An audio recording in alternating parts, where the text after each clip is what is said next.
Before the revolution, Tunisia's economy looked like it was doing well. Its policies were praised and it was called a model student. Yet things were not what they seemed. Economic policies benefited a few and excluded the majority, and this led to the rebellion in 2011. In the past 3 years, Tunisia has adopted a new constitution and made major political changes, but the economic system has not really changed. Tunisia presents an economic paradox. While it has a skilled labor force, good infrastructure, and a strategic location, its economy continues to underperform. Its university graduates face stark prospects, and over 60% end up in the informal sector or unemployed. Why? Tunisia has a highly restrictive business environment. Today, businesses are forced to rely on connections and are confronted by a system riddled with red tape. This discourages entrepreneurs and costs businesses up to 13% of their revenues.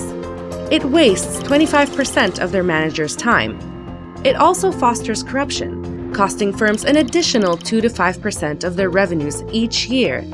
In total, this costs firms nearly $10 billion each year, which is nearly 20% of Tunisia's economy.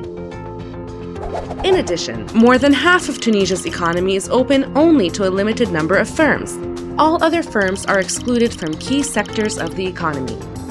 This lack of competition costs the economy over $2 billion per year. Many of the privileged firms that operate in these sectors are public enterprises that are protected from competition. They are propped up through taxpayer support. In 2013, this amounted to 3% of the state's budget. A few private firms run by family and friends of Ben Ali were also granted privileged positions to operate in lucrative sectors like telecoms, air transport, real estate, advertising, and many more. As a result, these few firms were able to make enormous profits at the expense of everyone else, amounting to more than 21% of all private sector profits, while only providing 1% of total jobs. To this day, these sectors have still not been opened up. The 50% of the economy made up of protected firms does not need to perform well because these firms face little competition. They can therefore produce lower quality products. For example, airline tickets to and from Tunisia are 30% more expensive than they should be, and international calls are 10 times more expensive than they should be. These are just two examples of how privileged firms can extract more money. This lack of competition affects the other 50% of the economy, which is open to competition. They have to pay higher prices and therefore cannot produce at the same prices and quality of foreign firms. Therefore, local firms limit themselves, mainly importing components made abroad and assembling them for exports. This means Tunisia is only competitive in low-wage tasks like assembly.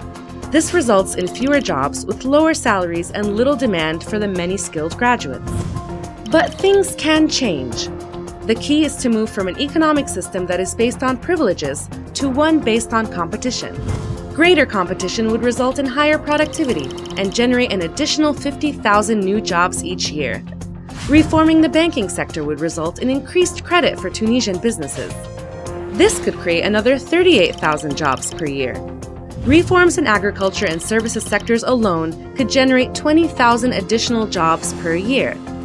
Reforms can be designed for Tunisia to have a regulatory system that is streamlined, transparent, and efficient. Tunisia can develop an industrial sector, creating high value-added products with higher wages for its employees. It can develop a services sector that allows Tunisian businesses to thrive in a global economy. And it can enable its agricultural sector to grow and contribute to wealth creation in the interior regions of Tunisia. Changing the economic model will not be easy.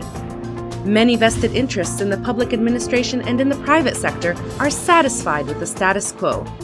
But ending exclusion and creating a more level playing field will mean more growth and more jobs. It will also allow all Tunisians to have equal opportunity to share in the country's prosperity. Building a system that benefits all Tunisians requires an informed public debate. There are so many options for change. Now is the time for Tunisians to discuss, debate, and move to an economic model that will bring shared growth and prosperity to all.